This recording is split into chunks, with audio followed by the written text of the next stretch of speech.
I had a message off one of my online students via the Skillest app struggling to fix this slice. And this move that I'm about to show you now is the anti-slice drill, the move that was able to take him from seeing golf shots that were starting off left and right and curving way off to the right of the target line to shots that were going straight down the middle, if not drawing to the left-hand side of the fairway. This is the anti-slice move that I'm going to show you in this video that's going to help you cure that slice in your golf game. So in order for us to stop this slice, we had to understand a couple of things in this player's golf swing. Looking through the analysis, there was two things in particular that I wanted to look at. It wasn't the club face angle or the swing path. Rather than thinking, okay, well, yes, the club face is open to the out to win swing path, causing the left to right curvature on the shot, finishing way right at the target line, there was something else that we wanted to look at, something else that we could dive further into detail. Two things. What you've got to understand is that in order to correct a slice, hook, or any bad shot that you're having in your golf game, it's all good saying what you're doing, because that's the easy part. It's why you're doing it. It's not how to exactly stop something from happening. You want to understand the cause. There's always a cause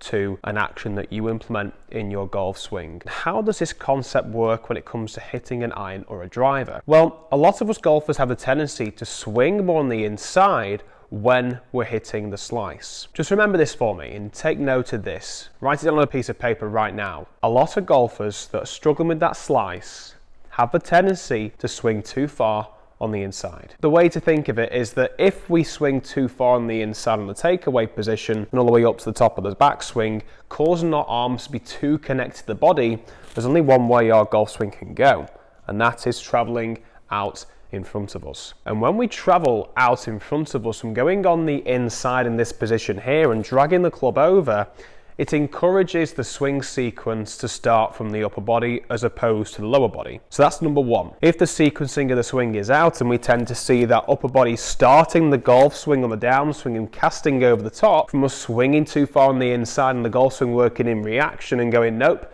can't swing that way on the downswing, we have to bring the club back out. There's another thing that this causes. We get into what we call more lead wrist extension. So lead wrist extension is dead simply, if I was to place the club at the top of my swing and we see this action with the lead hand, that indicates to us a flexed wrist position. If we do this action, that indicates to us an extended wrist position. So when I say lead wrist, this is the lead arm, the left arm for right-handed golfers. For left-handed golfers, it's going to be the right arm. So left hand here, and it's encouraging this angle to take place. So what happens is when we get this over-the-top move in our golf swing and we drag the club on the outside, it encourages this angle to happen. So we can see there that lead wrist extension.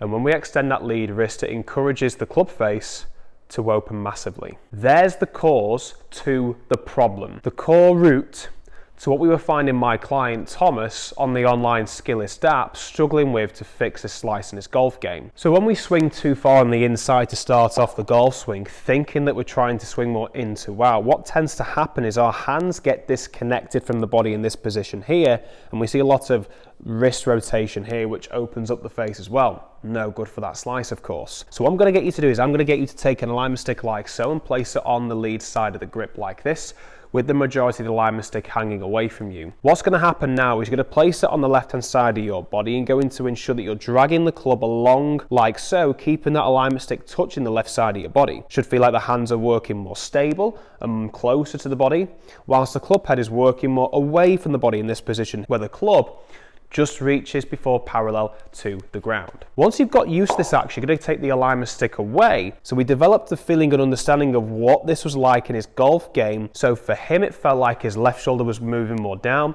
right shoulder moving more up, arms and wrists staying more stable as opposed to any sort of action from the wrist like this here, manipulating that face angle. So when we moved into stage 2, I got Thomas to gather the feeling of from going into this position here to feeling the club is going to go over the right shoulder, but at the same time we're lifting up those hands. So if we can get the club working slightly more, well, pretty much on plane and seeing the hands and club higher at the top of the swing, now we've got more room to transition and shallow out the club on the downswing and create that into-out path that you're looking for. We're going through the takeaway motion, getting it into this position here, club head over the right shoulder, the trail shoulder, and the hands going higher at the top of your swing. So now we're set in this position here. We want to encourage the lower body to start the sequence in the downswing. We want to be feeling that we're adding a little bit more pressure once we get to the top of our swing into our lead foot.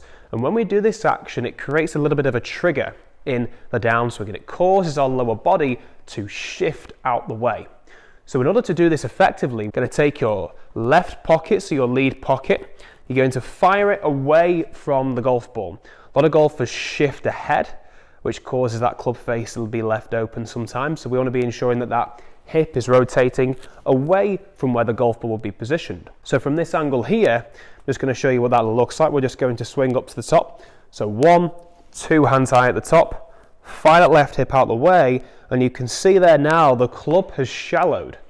So when the club shallows, it encourages this wrist angle to become more flexed, but also we've got the swing sequence starting from the lower body. So this is a much better correlation to have in your golf game that's going to ensure of that in to out swing path and a more closed club face at impact.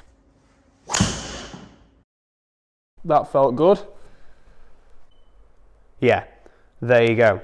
So go ahead, give us a try, drop a comment down below to let me know what you would like to see next.